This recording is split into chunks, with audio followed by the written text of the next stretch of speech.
On continue à en parler avec notre invité Baba Dakono. Bonjour, vous êtes chercheur à l'Observatoire citoyen sur la gouvernance et la sécurité à Bamako justement. Alors les Occidentaux ont dénoncé cette décision du Mali de faire appel à des mercenaires, mais Bamako avait-elle une autre alternative?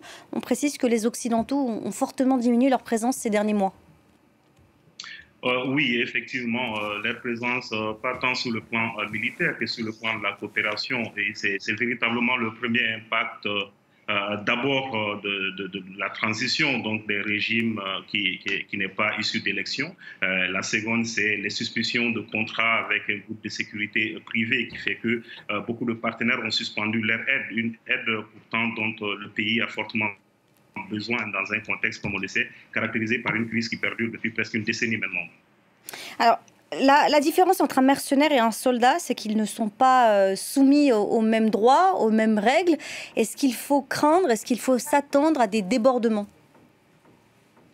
Oui, c'est probable, c'est une possibilité, mais au-delà du débordement, c'est que cette présence risque d'exacerber un conflit déjà très complexe, comme on l'a souligné depuis fort longtemps.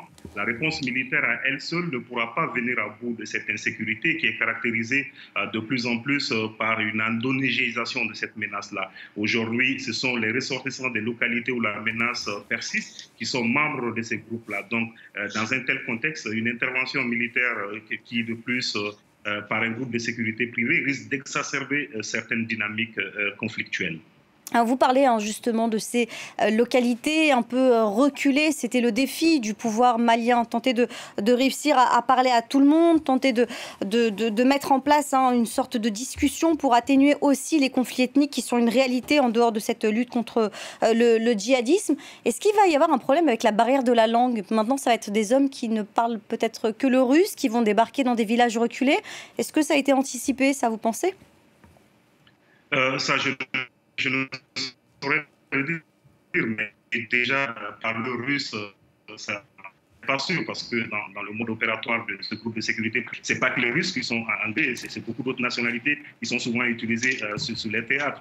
Oui, mais c'est possible que cette barrière de la langue puisse se poser, mais je ne suis pas non plus sûr que ce soit un groupe qui aura un contact direct avec les populations, étant entendu. Et ce qu'on sait jusque-là, ce sont peut-être des interventions sécuritaires précises dans le cadre de la lutte contre le terrorisme. Mais encore une fois, ça rappelle qu'il y a toujours une focalisation des réponses, que ce soit celle des États ou celle des partenaires, sur la question sécuritaire qui, comme je le disais, pourra difficilement venir à bout de cette menace. Alors, on a parlé de l'aspect diplomatique de la question, on a parlé de l'aspect sécuritaire et de l'enjeu de la présence de ces mercenaires.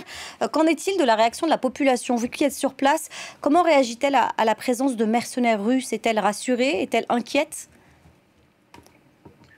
C'est une réaction mitigée, mais majoritairement dans les grandes villes, y compris à Bamako, c'est un accueil favorable parce qu'il y a une certaine lassitude face à la réponse, notamment des partenaires du pays dans le cadre de la lutte contre l'insécurité. Et de plus en plus, il y a un attrait pour la méthode russe. Et même si le contexte de la République centrafricaine paraît un peu loin, il y a un attrait où les populations ici ont le sentiment qu'il y a eu beaucoup plus d'efficacité en République centrafricaine depuis cette intervention des Russes. Donc oui, dans une grande majorité à Bamako, on a le sentiment que les gens sont beaucoup plus favorables à cette réponse. Et ce qui s'explique, comme je le disais, par le sentiment d'échec de la réponse déployée par les partenaires du pays jusque-là. Un sentiment d'échec après plus de 8 ans de présence de soldats occidentaux au Mali, on le rappelle. Merci beaucoup Baba Dakono pour avoir apporté votre analyse sur notre antenne après l'annonce, la confirmation de la présence de mercenaires russes au Mali. On va parler maintenant